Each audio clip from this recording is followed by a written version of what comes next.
Hi, I'm Tara, and I'm here with Ray.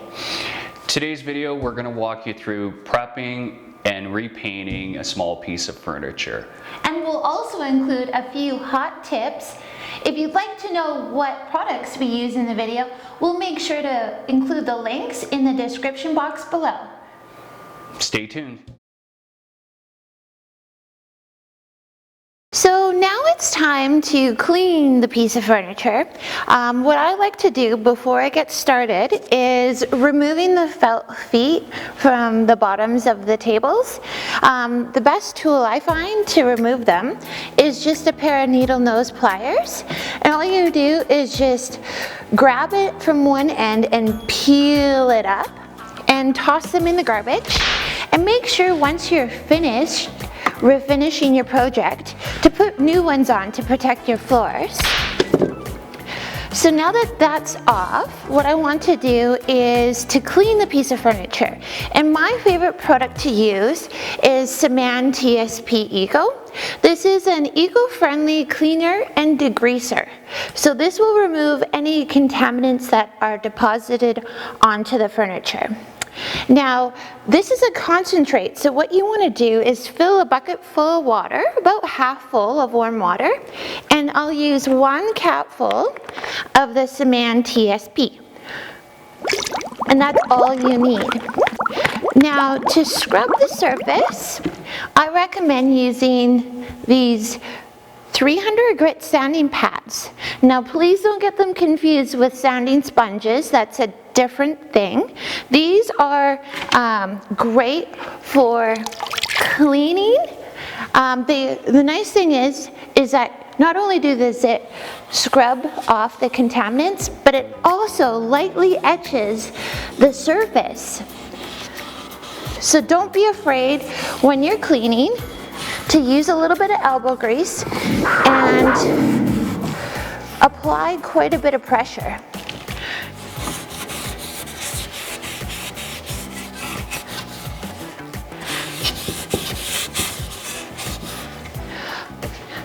Now to get a better view, I'm going to clean the tabletop here.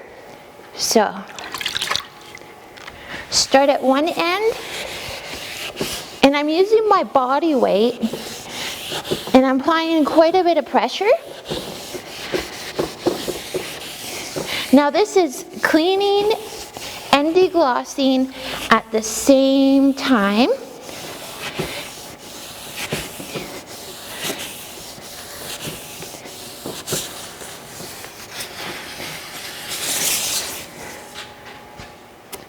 And then once I'm happy, what I want to use is this rag right here to dry the surface.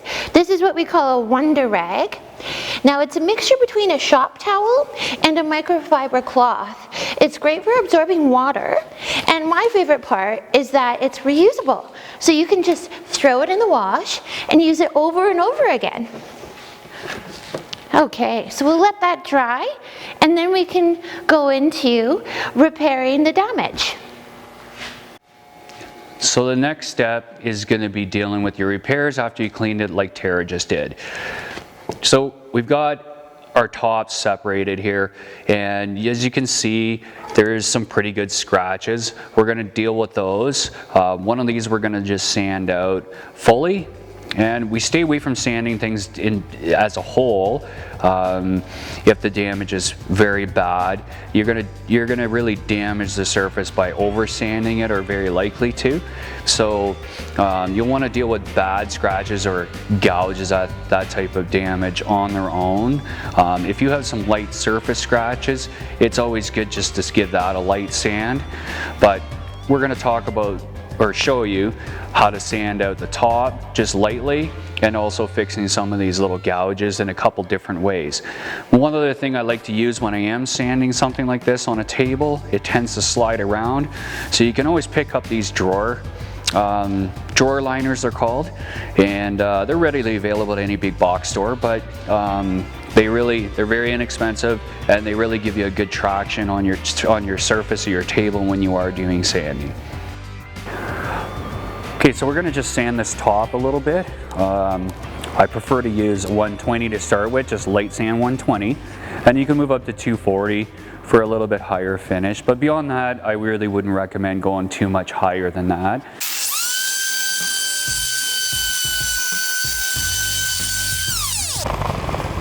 Now what you're going to see here is I'm starting on the edge and it is getting a bit hazy. You want to be careful on your edges. That's where people really make their mistakes typically, and they sand too far and damage either the veneer surface on a lot of things, or just take off a nice profile on the edge, which you don't really want to do. So I'm just starting on the edges and working my way around. This is an orbital sander.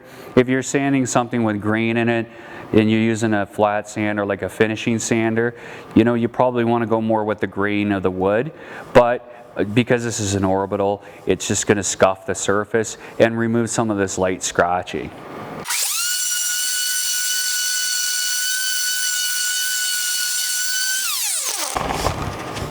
Now at this point you can see we've just etched the surface a little bit further than just cleaning, obviously, but a lot of the small scratches are gone now, and you might be happy with it at this point. That might be just fine for your purposes. But if you have deeper gouges, if you have deeper scratches, we're going to go to the other top and we'll go through a couple little repairs on filling those deeper gouges. Okay, so there's a few different ways to deal with with these scratches, or a few different ways that we use.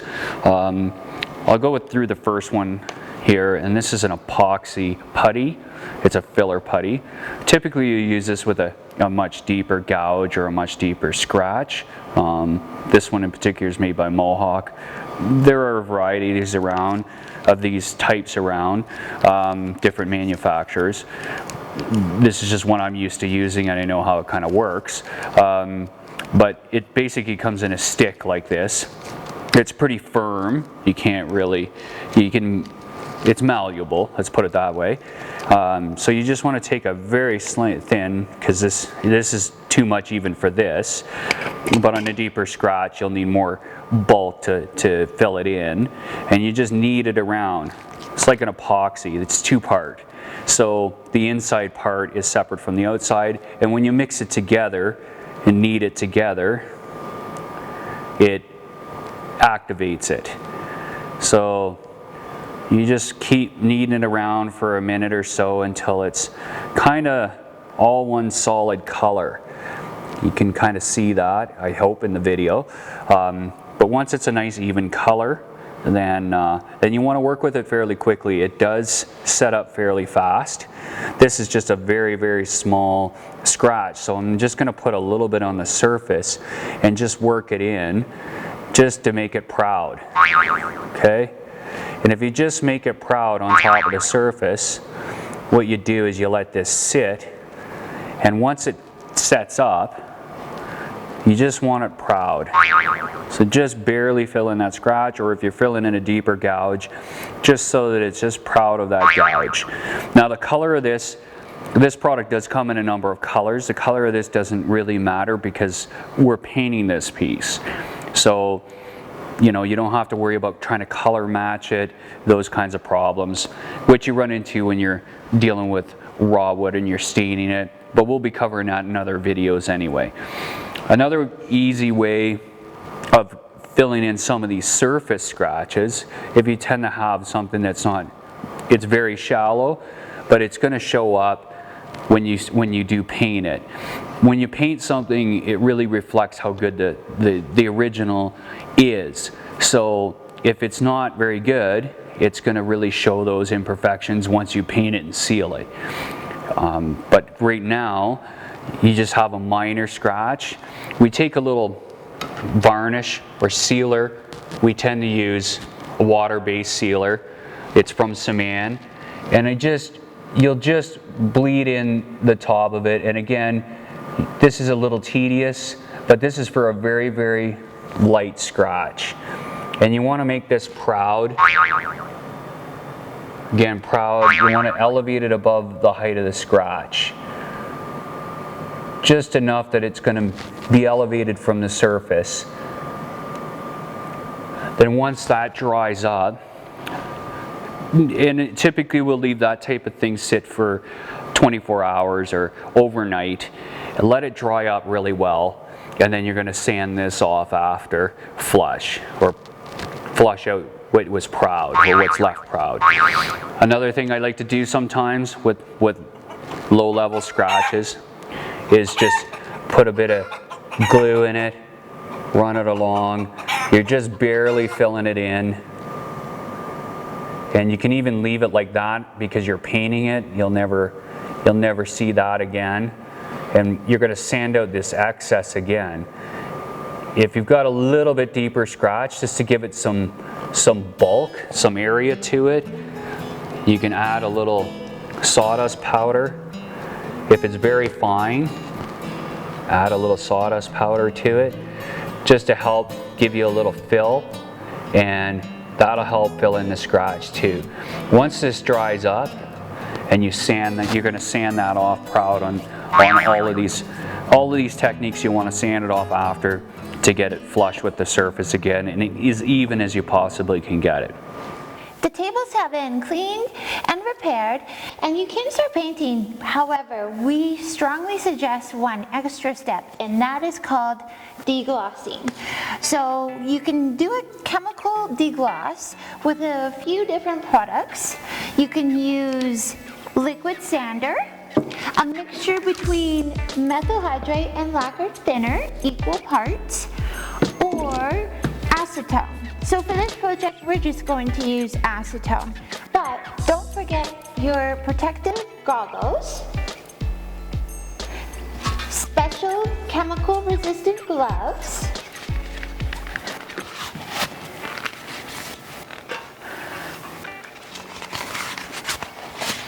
a reusable metal pan, and your 300 grit sanding pad. So you're probably wondering what the difference is in the liquid sander to the methyl hydrate lacquer thinner combo to acetone. So basically it really depends on what finish you're dealing with, what you're trying to degloss. If you've got an oil-based finish, and there's a few ways of telling, but with a little bit of experience you'll start to recognize a difference. With an oil base, it tends to be a little bit harder, even it tends to be a little bit thicker.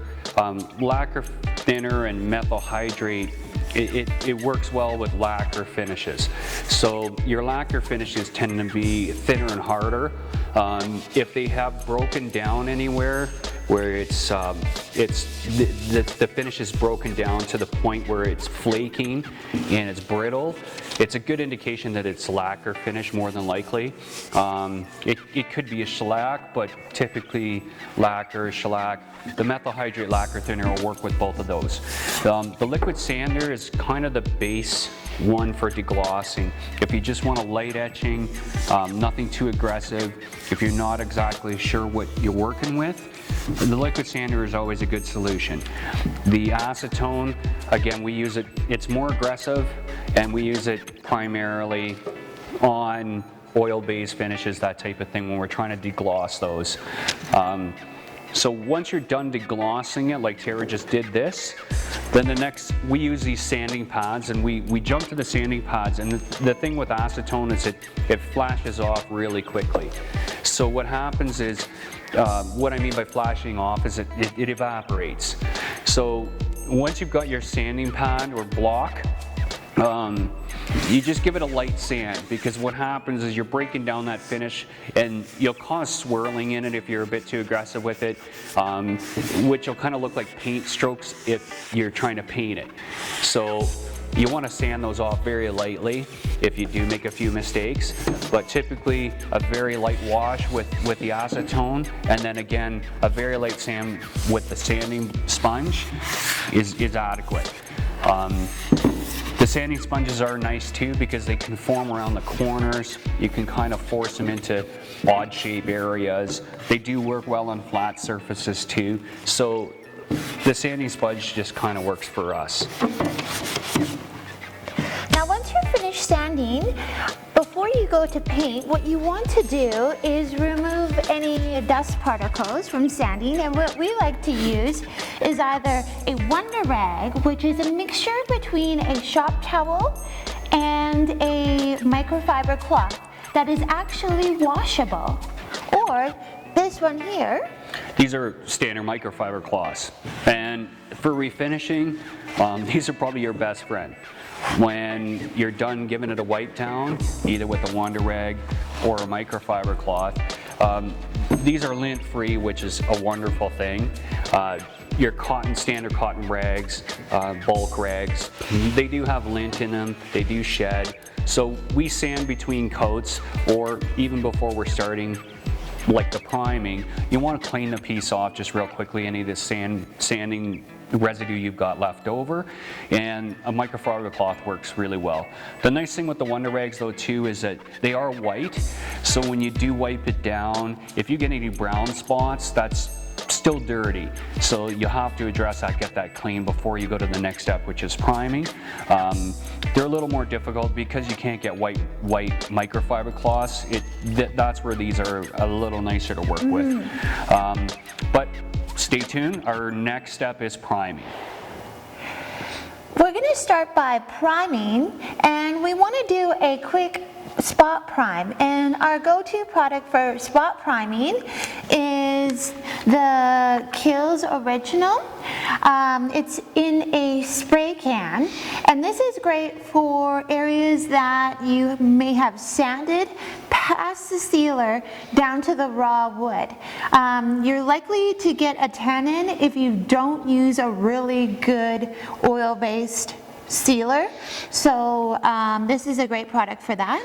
Yeah, and you're probably wondering why we weren't sanding when I was sanding the tops out when I was repairing them, why we weren't sanding it completely down to the bare wood.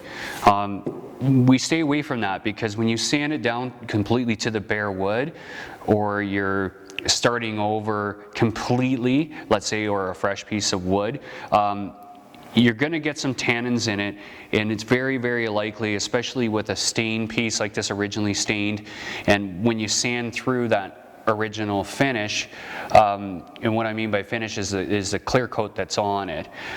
When you sand beyond that point, you're very likely going to get staining or tannins through your base primer or your paint, for example. So you want to spot prime those areas if you've sanded through that original finish all the way. We really discourage people from sanding it down completely just for those reasons. It can cause you a lot of extra work. So like you can see, Tara's just given it a light coating on all the spots through the piece that we've sanded it down, and we've had to sand it through that finish in order to get some of the defects out of it, or scratches or what have you. So you just give it a very light coat, and like Tara said, we're strictly a water-based shop, so we stay away from oil-based products, but for this to dry very, very quickly, which this product does, and just for little areas like you saw with Tara spraying in these little spots where we've sanded it through, this will dry really quickly. It seals it really well. It's kind of our catch-all or safety net when we are just prepping, because we know that we're going to have problems in certain areas. So aside from that, like I said, we're a strictly water-based shop, and Tara and I have our own paint product line that we've kind of developed for ourselves. It's a chalk paint line. We have our own primer, we have our own sealers. We're going to talk about that a little bit more further in the video. But one thing you want to do is when you're getting ready to prime it is you want to elevate your project. So whether you use old pieces of wood, which we do a lot of times, or you can use these painter's pyramids, which work great for tabletops or large surfaces. Yeah, and they're fairly inexpensive. I think painter's pyramids are probably $10 a pack of 4. So you want to elevate your piece though. And you know, we will talk about painting it by hand too. A lot of people, we spray everything, mainly for time efficiency, and quality of finish too is a big factor. But we'll talk about our HVLP spraying a little bit. We're going to move these into the spray room next to do the priming. We'll go in depth a bit further about spray rooms and maybe setting up a spray room yourself, or what to look for, what you want to do as far as setting up a spray room. And same thing with the HVLP sprayers. We're going to do a bit of reviews on the HVLP sprayers and different models, what we like about different models. But now we're just going to move to priming in the spray room next, and Tara's going to do that. So one thing we forgot to mention earlier is this cool little gadget here. This is called a snap-in spray, where it transforms your spray can into the ability to be able to feather. Instead of just doing on-off, you can squeeze and feather the trigger, which will help prevent runs. Yeah, a lot of cans, aerosol cans especially, when you press on them, they basically give you a full blast or off. And this just gives you a little more control over it. They're very inexpensive. It's made by Krylon. I think these are around $10, but great little tool. We love this thing. We use it all the time, as you can probably see. And I'll be doing more tool reviews. We're gonna throw the odd little one in like this every once in a while. For small tools, we'll just do it inside of a video like this. But I am gonna do some reviews on bigger tools, miter saws, that type of thing. But this one we really like, so we just thought we'd add that in just to make sure that you saw it. So before I forget, I did place a piece of tape over top where I marked where I removed the top from the base. So this will allow me to paint this area, and then also once I'm finished, I can remove the tape and line up the tape to the table base to the top perfectly. And in today's video, we are using the Earlex 6900 HVLP sprayer. Now this sprayer, we actually drilled a hole into the wall, and we keep the machine on the opposite side of the wall. That will keep it clean, and it'll also keep the noise down in our shop. And also it's really good to have good lighting and air filtration. So this is a fan on the back side of the wall that sucks the air out, and it's being filtered through that screen. So let's get started. Now you always want to start on the underside, get a coat on, let it dry, and then flip it over and have it standing on its feet. So I'm going to turn on the sprayer and the fan. This is our fan here. And then the sprayer buttons here.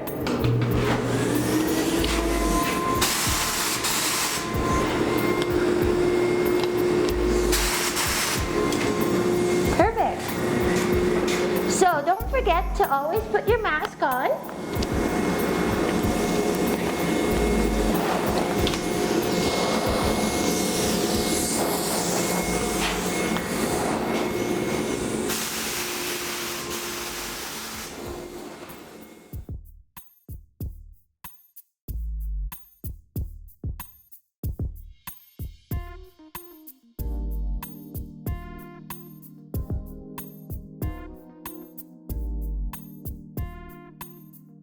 Quick tip, we always sand between coats. So Tara's just finished putting the first coat of paint on our tops here. And what you want to do is just give yourself a little sand between coats, and what that does is it eliminates any imperfections. You're going to get some, when we spray, you end up getting some imperfections, some bubble blips, flecks, what have yous. So what we always use is we recommend a carbonundrum. It's a sanding pad. These are good quality.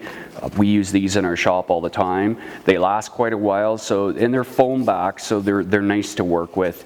Anyway, you just want to give it a very, very light sand, and all you're doing is smoothing out the surface, just giving it a very quick little sand. And what you end up with, if you can see that on the camera, I'm not sure, but there's a little speck right here, and it'll show you any imperfections that you have with it. Again, this is first coat, so second coat's going to cover any of that. And your first coat is a little bit hollow, so it will cover up the second time. You always want to do 2 coats in order for coverage. Okay, we're at sealing now. And like Tara said earlier, you always want to start on the bottom side. I've pre-sprayed these on the bottom side so we can move forward with the video a little bit. So we're going to spray the upper side now.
At this point, we've finished sealing these pieces, and I just wanted to go over real quickly what you want to look for when you're sealing. Bodies of our customer pieces, and when we refinish something, the main bodies, we put 2 coats of sealer on as a minimum. If a customer wants, they can pay additional for extra coats, but given the traffic area, it's adequate with 2 coats. And what you're looking for are thin, even coats with your sealing. Whether you're applying it by hand or you're spraying it, you still want a thin, even coat, so each time. And you want to sand between coats, just like you do between painting it, priming it, all the steps. Sand between each coat, and you'll get a much smoother, buttery feeling finish than not sanding it. The tops, we put 3 coats on as a minimum. So it's a higher traffic area. It gets more use, so we always add one more coat to this as a minimum. And if it's a high traffic area, we always recommend for our customers to do at least 5 coats. Like a dining room table, for example, it's going to get a lot of use. Okay, so we now have Christy's tables put back together. They're gonna sit in her shop for 7 days, and then they'll be ready to go back to her home. When they're at her house, we'll make sure to remind her to be very careful. These tables will need to cure for 30 days, so make sure if you're refinishing something at home to not put anything on top in that 30-day time, and just to be very careful. Yeah, an initial cure on your sealer is basically 7 days as an initial cure. It's dry to the touch pretty much the same day you seal it. But the initial cure is about 7 days. A full cure on most products is about 30 days at normal temperature, normal humidity. But we'll talk about humidity, temperature, that kind of thing a bit more when we go into our shop or spray room videos. Like and subscribe. Absolutely. We hope you follow us. We've got a lot more videos coming. We want to do a number of furniture finishing projects, as well as building, tool reviews, a lot of different things. We also want to interview some other makers. Absolutely. If you have any questions, feel free to leave a comment below, and we'll do a Q&A video in the future. Definitely. Thanks for watching. Bye-bye.